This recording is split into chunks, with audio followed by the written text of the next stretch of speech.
Hello guys, હું છું Patel Bhavika makeup tutorial. તમારા માટે એક સરસ ટોપિક લઈને આવી છું કે ઓઇલી સ્કિનવાળા અને ડ્રાય સ્કિનવાળાએ શું યુઝ કરવું જોઈએ.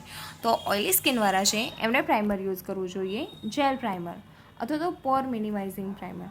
આનો મતલબ એ જ થયો કે તમારે જેલ પ્રાઇમરનો યુઝ કરવો જોઈએ. હવે ડ્રાય સ્કિનવાળા છે એમણે હાઇડ્રેટિંગ, બિકોઝ એમની સ્કિન ઓલરેડી ડ્રાય છે, તો એમણે સ્કિનને હાઇડ્રેશન મળે એવા પ્રાઇમરનો એટલે કે ક્રીમ પ્રાઇમરનો યુઝ કરવો જોઈએ.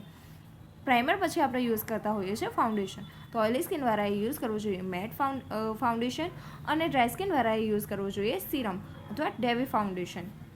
આ જ રીતે વાત કરીએ પાવડર, તો ઓઇલી સ્કિનવાળાએ લૂઝ પાવડરનો ઉપયોગ કરવો જોઈએ, જ્યારે ડ્રાય સ્કિનવાળાએ પ્રેસ્ડ એટલે કે કોમ્પેક્ટ પાવડરનો યુઝ કરવો જોઈએ.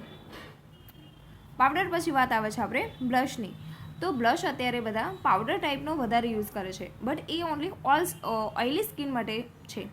અને જે ડ્રાય સ્કિન માટે છે એમના માટે લિપસ્ટિક એઝ અ બ્લશ, અમુક લોકો લિપસ્ટિકનો યુઝ બ્લશ તરીકે કરે છે, બસ એવા જ ટાઈપના અથવા તો ક્રીમ જે બ્લશ હોય છે એનો યુઝ કરી શકે છે. હાઇલાઇટર, તો હાઇલાઇટર ઓઇલી સ્કિનવાળા પાવડર બેઝ દ્વારા હાઇલાઇટરનો જ યુઝ કરશે અને ડ્રાય સ્કિનવાળાએ હાઇલાઇટર પ્લસ મોઇશ્ચરાઇઝરનો યુઝ કરવો જોઈએ. હવે લાસ્ટમાં આવે છે આપણે લિપસ્ટિકની વાત. તો ઓઇલી સ્કિનવાળાએ લિક્વિડ લિપસ્ટિકનો યુઝ કરવો જોઈએ, જ્યારે ડ્રાય સ્કિનવાળાએ ક્રીમી મેટ લિપસ્ટિકનો યુઝ કરવો જોઈએ.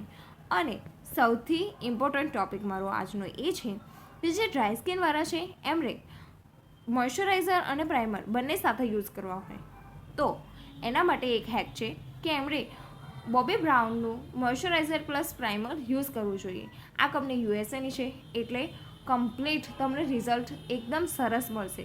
અને જો તમારે પરચેસ કરવું હોય તો એની લિંક હું તમને ડિસ્ક્રિપ્શનમાં આપી દઈશ. Thanks for watching my video.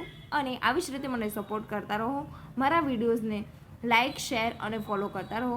મારી ચેનલને સબસ્ક્રાઈબ કરી દીધો જેથી તમને આવા નવા વિડીયોઝ મળતા રહે. Thank you.